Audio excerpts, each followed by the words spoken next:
You ask Tiger to solve. This deals with linear equations with one unknown. The final result is x equals -20/3. Let's solve it step by step. Swap sides. Group all constants on the right side of the equation. Subtract 4 from both sides.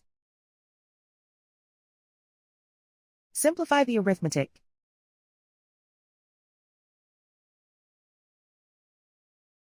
Isolate the x.